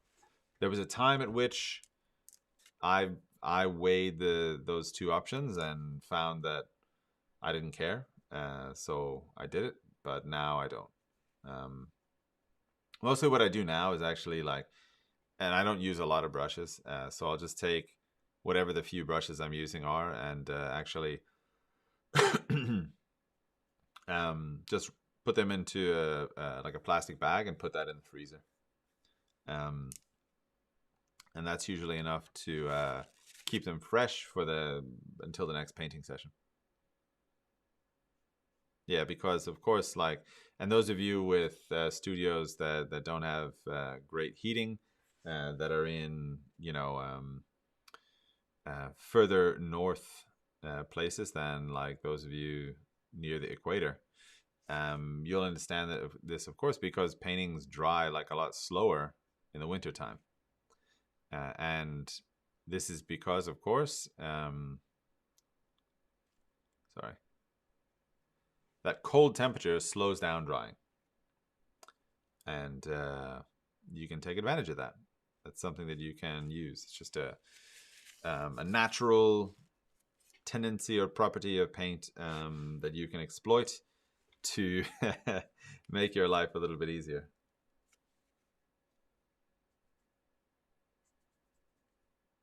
If you want to. If not, yeah, who cares? Varan Tulsian says, I gravitate towards inventing my own colors for a study instead of exactly copying the colors from the reference. Do you have any suggestions on how to approach that? Is there a method or just instinct? There's a method. Anytime you're going to get into modification, and this is all right, full on. This is my opinion about this. So you take it for what it is. It's what I think. I've done a lot of color interpretation in my time, and what I have come to feel about it is that, for one, I don't usually like to invent color out of nothing. I like to observe color relationships. So once you know like where the warmest color is and where like the coolest color is, this creates a kind of spectrum that you can influence and observe. or that rather, let's switch that around, that you can observe and influence. You can choose to have your cooler temperatures way cooler, and that will change naturally the relationship to the warmest temperatures. So you can make like really broad changes to color, but still have color that in one sense actually looks in a way somewhat natural. Now, it's not to say that natural color is the only thing that you can have, but it comes back to harmony. You know, in the work that I make, I prefer things to be harmonious rather than like discordant. Um, and so maintaining the relationship of these colors is a way that you can hold on to that.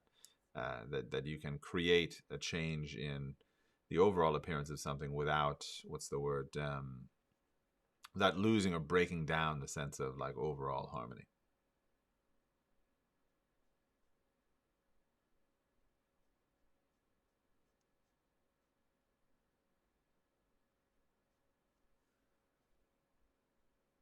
Gotta get these eyebrows looking right.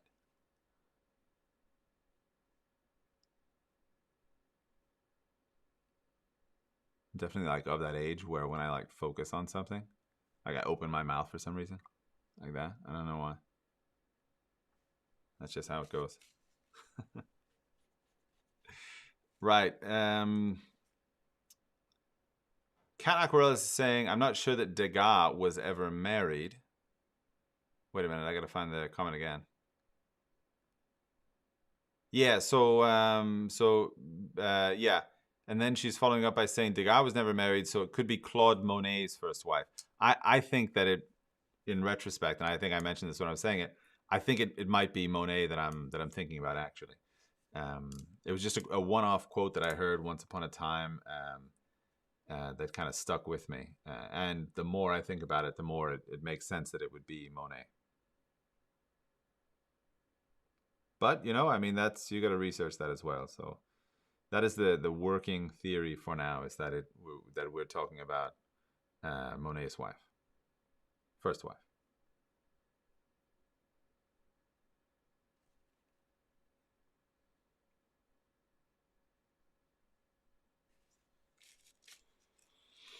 All right, let's see what other questions are coming in.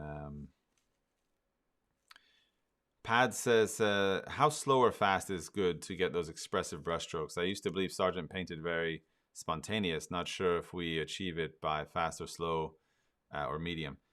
Yeah, I think that the directness of the brushstroke is not so much to do with speed, like how fast it was actually applied. It's more just how much it is just kind of left the way that it is, you know. Like I have a tendency to, as you can see, like watching me, I have a tendency to refine a little bit my applications. That's just my taste. It's my working method. It's how I am. But with Sargent, I think in a lot of cases, you'd find that he would have made his mark and just kind of let it be. Which is, you know, it's often like people look at it and we say, oh, he's so confident and this and that. I mean, it's a craftsmanship thing. Maybe, yeah. I mean, there's confidence to it, obviously, as well. But it's not only confidence. It's that if you have the right color and the right value and the right shape, you put it in the right place, you don't actually have to do a whole lot to it.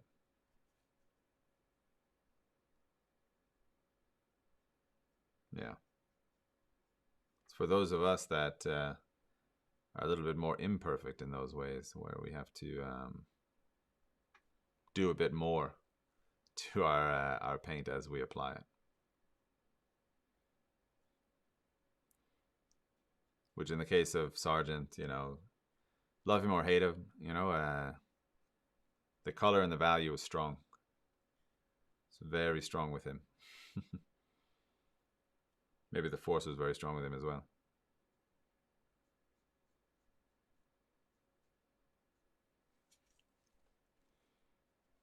Yeah, maybe we have a portrait here, huh? Maybe there's something coming. But like now I'm like just getting to this point where you go like, yeah, I can like start to see, you know, some sense of, you know, the model like kind of coming out of this. But it's like it's a long road with painting Alla Prima, you know. It's oftentimes you don't really like see the truth of it until you kind of get to the very end. Because everything's kind of just happening at once. So you can't like you know, just live in your calculations and your yeah, live with your process and yeah, all that stuff. Like it just kind of either comes together or it doesn't. I mean, you can try really hard and plan and practice and so on, but at the end, you know, you just have to perform in the moment. And sometimes that means that you come up with something better than you expect, and sometimes that means you come up with something worse, you know? But probably you have a lot of fun doing it. So that's the payoff. Yeah. So let's see. Varun is asking if I'm painting on Bristol board. Do you have a preference between canvas illustration board? No, like this is an oil painting paper by a company called Stonehenge. It's not available on the market yet. Will be in October. And so I just have a batch of it that I got from the manufacturer that keeps me in oil painting paper for my Alla Prima studies. And as soon as it's available, like I'm going to do a big announcement to all my Patreon subscribers and everybody. But yeah, Stonehenge, or sorry, Legion is the company, but they make this oil painting paper. It's not like Bristol board. It's not that smooth. It's got a bit of a texture, a bit of tooth to it. And I've been like all the projects you've seen like on Insta over the last, I don't know, few weeks, several weeks probably, has been all been on this paper. Love it. Really can't get enough of it, actually.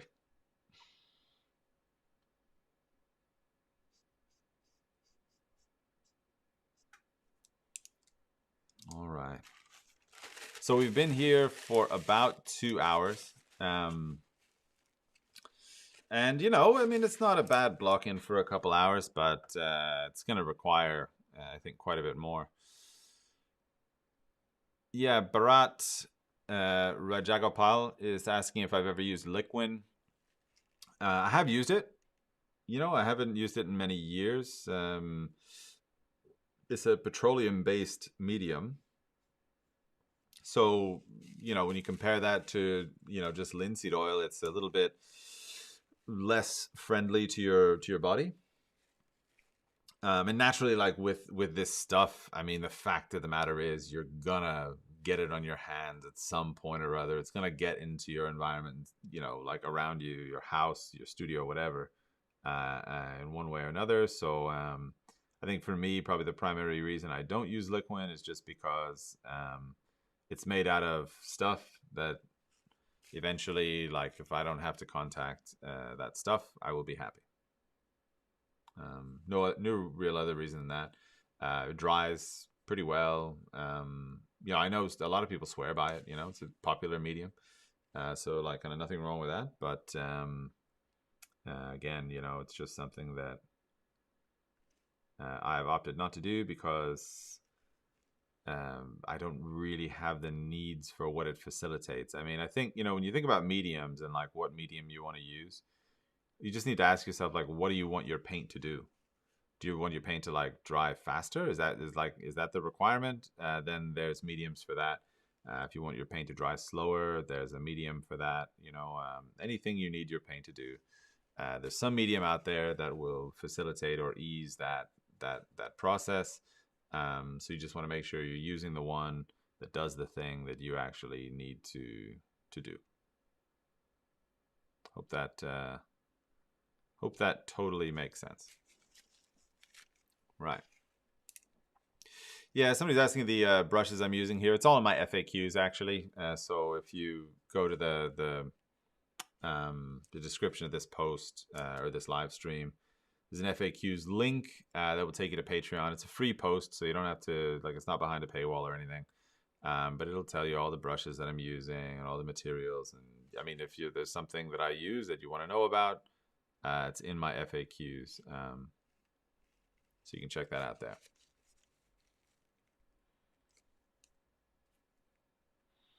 Let's see.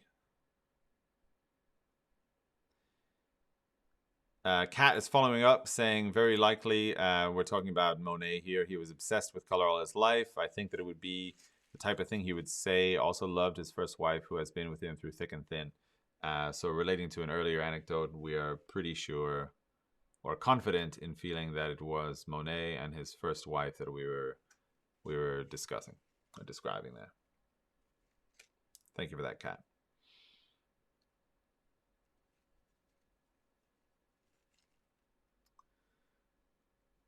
Right, so let's see. Bavier is asking, while observing shape, how do you consider proportions? Is it more about likeness of overall shape, or do you observe the relationship of lines that simplify that shape? It depends on the stage you're working in. Different shapes have different needs at different stages. And so there's not really a uniform answer that you can give to that. Early on, I'm just concerned with the kind of relationship in between big shapes and so on. Later on, you know, a lot of it's more about like, you know, like kind of prioritizing a little bit the needs of that moment of the painting. Hope that helps. Let's see. Stuart Nash is saying, may I ask what fat over lean means to you? Over a decade ago, a painting instructor told me to dilute the first layers with the more mineral spirits. I've also heard you can add oil to the later layers. Yeah, fat over lean is just about flexibility and breathability to the paint. So it's you know, it's fine. I'll answer it, but it's like I almost think about it as a very I hate to say it, like a very like boring topic. It's not a bad question. It's a perfectly good question. But it's one of those things that it's a very popular idea. Like it gets around. People talk about it. Some people know what is meant by it. You know, anyway, the thing with oil paint, right, is that especially if you're painting in many layers, is that oil paint can take up to like 6 months, for instance, to dry completely, because it's a process of oxidization, not a process of like evaporation, as is with like acrylic or latex paint or something, right? Or watercolor. And this oxidization process, you know, it takes a very long time. And so when you're painting on top of a layer, there are many times in which the layer below is not actually technically, realistically fully dry. It's just not. That doesn't mean you can't paint on top of it, but it just means that again, like it's not dry, and it needs to have access to oxygen in order to be able to dry. Like if you trap the layer so that it cannot receive oxygen, it cannot continue that process of oxidization and thus drying. Is everybody asleep yet? Because this is like deep into the boring part of it. Then when you think about layers of paint, there's ways that you can kind of combat that occurring, right? That sense of like trapping air away from the lower layers of the painting. One would be to speed the drying of the lower layers, meaning that of course they are going to require less time and access to oxygen. And one way that you can do this is that really like oil in general is an extender of drying times, right? Like the more pigment that a particular, or sorry, the more oil that a particular medium, the more oil that a particular pigment needs to reach its optimal viscosity, oftentimes that will lead to a pigment that will dry like slower, except for things in the case of like some earth pigments like raw umber and so on. That's actually a little bit in reverse. Then it's also about flexibility. So though on a macro level, a painting looks like it sits still, um, the substrate that it's on, oftentimes like linen or sometimes cotton, is constantly like flexing and moving with the humidity that is in the air around it and the environment around it. And eventually, if your paint layers are not particularly stable, you can end up with like cracking or delamination, all these things. And this has to do with environmental factors, but also the quality of your actual paint film. Um, Now, a paint film that has more oil in it is going to be more flexible. And you want those more flexible layers to be at the top, on top of all the other layers, because the other layers, of course, are oxidizing and changing and moving as they continue their drying process. I'm giving you the kind of distracted version of this, but basically, it's just about getting cohesive paint layers to dry properly and stay flexible. If you're doing something like a painting like this, really Fado Verleen has no application.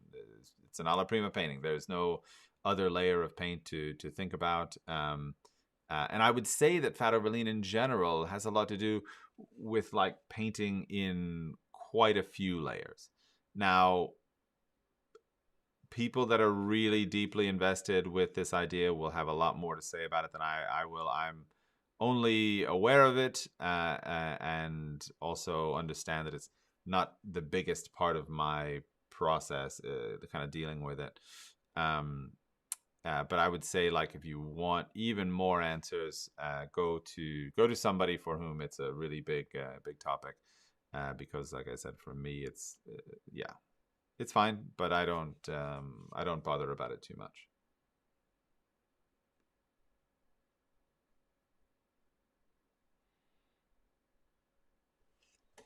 Right, let's see. Stuart Nash. No, C. Langley is asking, color is my day-long obsession, joy and torment. To such an extent, indeed, that one day, finding myself at the deathbed of a woman who had been and still was very dear to me, I caught myself in the act of focusing on her temples and automatically analyzing the succession of appropriately graded colors which death was imposing on her motionless face. That is the quote that I was referring to. Thank you, Chris Langley, for bringing that up. Yeah. Henrik is asking, any tips on controlling drawing with a larger brush? That's interesting. Well, yeah, I find that in a way, no, I don't think I really have a tip about it, just because controlling drawing is kind of you will do it with a large brush or a small brush or your finger if you are proficient in drawing. It's not so much that the brush governs the drawing as much as you govern the brush and your ability to draw is expressed through it. So there might be some like specific thing that you're referring to that is lost on me. But in general, I would just say no. That drawing is drawing. If you're drawing with broad brushes, one of the things that will occur naturally is that a lot of the sometimes distracting detail work will be a little bit washed away by the broadness of the brush. And that can be an advantage, as prescribed by, for instance, Solomon J. Solomon and many painters before and since. But in terms of like how you change your approach in order to do that, no, I just think that you have to paint it as you paint it and practice with that brush to gain the advantage that you need. Yeah, I mean, I try to be like fair to the questions also, to say like maybe there's probably something you're talking about that maybe I don't quite grasp, but like in general, just I think that it's one of those things where yeah, it's just a matter of like experience and composure and just a raw like your ability to draw in general. Like I said, will kind of dictate how much you're able to control that. Because like painting with a larger brush, in a way, like that was what like when I was a student, it was always you need to paint with big hog bristle brushes. Anything else is like whatever is frowned upon. So that's how you have to do it, and it's actually really hard to paint with really big brushes that are loaded full of thick paint. Um, uh, I'm just not. I'm a little bit dubious, honestly, of the real value of that in terms of like what is like a really big brush, or like where do we draw the line between a big brush and just an impracticality. It's kind of hard to know that as a student, but in general just my instructors were like, yeah, just use big brushes, lots of thick paint. And as a painting student, I like sucked at painting, so that just made me make a lot of bad paintings for like a long time until I realized like that wasn't really my mentality. That wasn't the thing that suited me. It was a challenge, and I respect a challenge, and I don't want to say like, oh, don't do it because it's challenging. But yeah, I was just left eventually with a little bit of a sense of maybe confusion overall about that. Like, it obviously wasn't the thing for me because it's not really a part of my practice now. Yeah. Let's see. Oh man, that's not fair. Abhishek Basak is asking, how do you feel about Messi leaving Barca? Whoa, man. Barcelona is like a dumpster fire right now. Not the city, but the team. Uh, they had some really, really, really poor management for several years and have found themselves in this financial situation that is completely untenable. And, so because of that, like they had to let Messi leave. Because of that, they loan Griezmann to Atletico, like their direct rival, who they paid 120 million for him like 2 seasons ago. They're like loaning him back with some small obligation to buy, like after 1 or 2 years or something. Like, oof, it's like a case study in like the disasters of mismanagement. So like Barcelona is a really sore spot. The team is a really sore spot for me right now. It's like of course I still like check out the news with them, and it's like an itch I can't not scratch. But it's really it's really tough at the moment. Yeah, so that's Barcelona for you right now. Yeah, Varun Tulsian is saying, you seem to be loading the brush with only a little paint. Is there a reason? I don't know. I mean, you can load the brush with a little paint or a lot of paint. The things that I'm trying to do, I don't think they really require um, too much paint, so I don't tend to use it. It's more, yeah, like if you want effects that necessitate a lot of paint, then you must use it. For me, those are just not the effects that I want. I spent some time as a student painting with, like I said, painting with a lot of paint and big brushes and very exciting, um, really super direct painting and a devil may care kind of attitude about it, and that was like fun and cool at the time. I think I realized over time that it's kind of I like having fun painting, but I also like being effective painting. I think I ruined a lot of canvases by having too much fun while painting them. And while that might sound like an old miserly killjoy type of thing to say, uh, at a certain point, yes, I am a professional and I can't just, have painting after painting not come out the way that it's supposed to. And that usually has a little bit of a correlation to less overt fun, but eventually it creates a kind of satisfaction that the fun did not necessarily provide on its own. So that's my super. It's my attempt at being super balanced and just saying that yeah, fun didn't always work, but you know, painting with a lot of pain and chucking in like you know, big brush strokes and stuff, it is very fun. Like I can't deny that. You know, it's kind of fun to do. Um, but yeah, priorities maybe changed a little bit when eventually painting was not just what I not just a passion, but it's also a job. So now I'm yeah, just a little bit more concerted and calm and controlled in my efforts, and hopefully I don't lose too much of the I can't pronounce it, but the joie de vivre, right? Like the joy of living.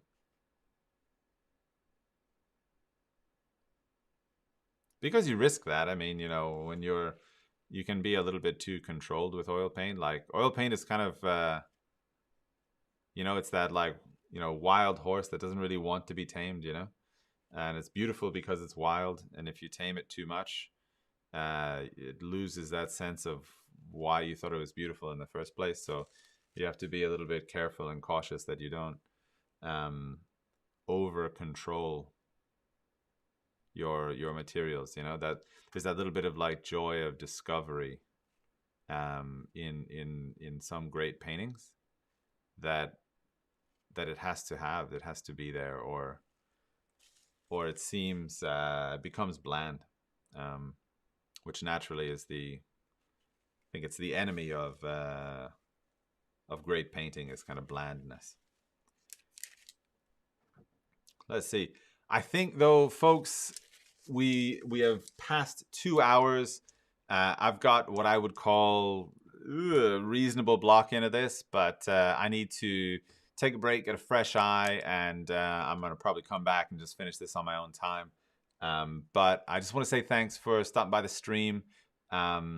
If you are interested in this stuff, you know, just check out the link in the description. It'll take you to Patreon, and there's a whole bunch of stuff you get for a really cheap price. Don't forget that Lady Agnew, my Sergeant, my Studying with Sergeant Master Study lesson is out right now. Parts 1 and 2, you can get started. I'm probably going to be doing a group critique on the 21st of the month. So you got to get your dead coloring, or your initial first pass in color, finished by the 20th and photographed and submitted on the community section of my Patreon page if you want to be eligible for that group critique. If you paint your painting past that stage, I'm not going to be able to include it in the group critique or make it eligible for that, because I want to talk about that first pass in color, that first stage, and all the lessons that you can kind of learn from that. So jump over to Patreon if you haven't yet. Check it out, get your work done, and get it in by the 20th, because the group critique will be on the 21st. Thanks again, everybody. Take good care of yourselves, all right?